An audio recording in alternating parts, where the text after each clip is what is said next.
ආයුබෝවන් මිතුරනි. ඉතින් සුබ අලුත් අවුරුද්දකට පස්සේ නැවතත් අපි එකතු වෙනවා පරිසරයත් සමග මුසුවෙච්ච වීඩියෝවක් සමගින්. මුලින්ම ආරාධනා කරනවා අපගේ පරිසරය හා සම්බන්ධ පැරණි වීඩියෝස් මෙම ලින්ක් එක හරහා නරඹන්න කියලා. ඒ වගේම තමයි අද අපි ඇවිල්ලා තියෙන්නේ දකුණු මුහුදු තීරයට අයත් ඉතාම සුන්දර පරිසරයකට. මේ පරිසරය ඇවිල්ලා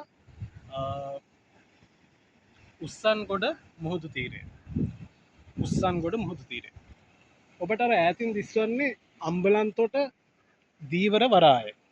ඉතාම සුන්දර පරිසරයක් විදිහට අපිට නිරීක්ෂණය කරන්නට පුළුවන්.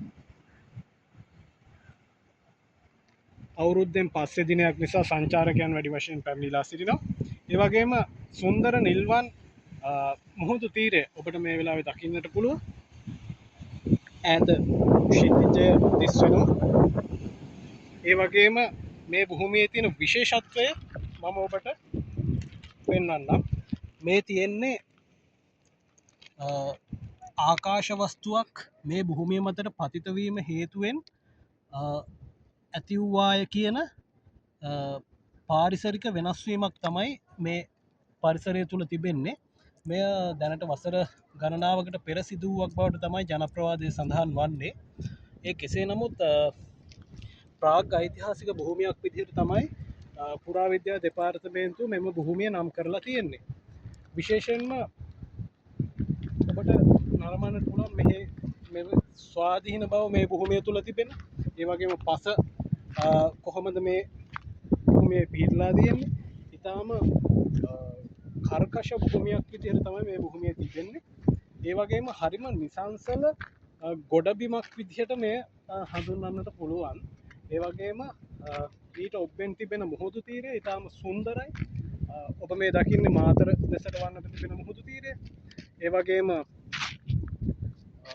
අක්කර ගණනක් පුරාවට පිහිටුණු ස්වාධීන භූමි ප්‍රදේශය ඉතාම සුන්දර ආකාරයට තමයි පිහිටලා තියෙන්නේ. විශේෂයෙන්ම සංචාරකයන්ගේ තෝතැන්නක් විදිහට මේ උස්සන්ගොඩ ප්‍රාග් ඓතිහාසික භූමිය සඳහන් කරන්නට පුළුවන්. මීට අමතරව ඔබට විශාල පාෂාණ වර්ග වල තිබෙන විශේෂත්වය නරඹන්නටත් පුළුවන් මේ අවස්ථාවේදී. විශේෂයෙන්ම ආකාශ වස්තුවක් භූමියට පතිත වූවාය කියන ජනප්‍රවාදය සත්‍යයක් බව සනිටුවන් කරන සාධක අපිට මෙහිදී දකින්නට හැකියාව තිබෙනවා. පිලිස්සී ගිය පාෂාණ වර්ග තිබෙනවා. මේ නැවත යථා තත්ත්වයට පත් නොවන, ඒ වගේම පිලිස්සී ගිය කර්කශ වුණු පාෂාණ වර්ග තමයි මෙහි පිහිටලා තිබෙන්නේ. මෙවැනි භූමියක් අපිට දකින්නට ලැබෙන්නේ කලාතුරකින් තමයි පරිසරය තුළ. මේ බලන්න මෙම පාෂාණය තුළ මෙය තාමත්ම දැවී ගිය පාෂාණයක් විදිහට තමයි අපිට දකින්නට තිබෙන්නේ. ඒ වගේම මේ තුළ පිහිටලා තිබෙන